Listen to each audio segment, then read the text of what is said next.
Tonight, we're learning that Florida Governor Ron DeSantis is planning to send National Guard troops from Florida hundreds of miles away to Texas to stop illegal immigration. The governor also wants to send volunteers from the Florida State Guard to the border, and he's hoping other states will follow Florida's lead. CBS News Miami's Larry Seward is live in the studio with more on what the governor is planning. Larry? Elliot, Governor DeSantis says border security is one of the most important issues happening in the country, and he is anything but satisfied with the federal government's moves.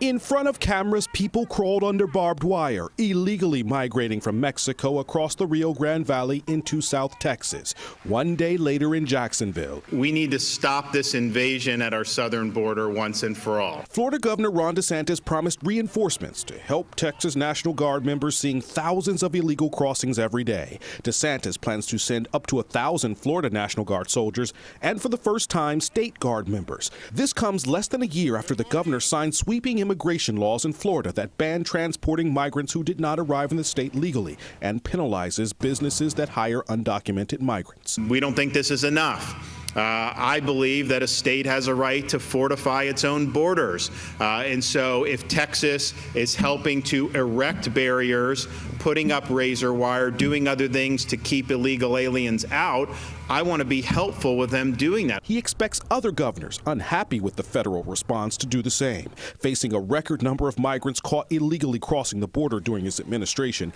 President Joe Biden recently promised to shut down the U.S.-Mexico border if Congress acts.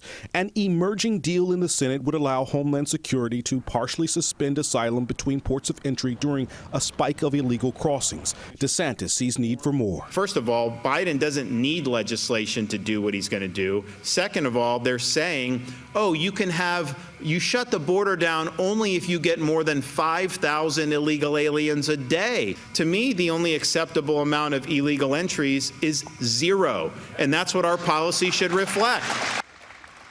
Governor DeSantis insists the president has authority to close the border today if he wanted. U.S. law gives President Biden power to put limits on asylum, something that he's already done. Larry Seward, CBS News, Miami.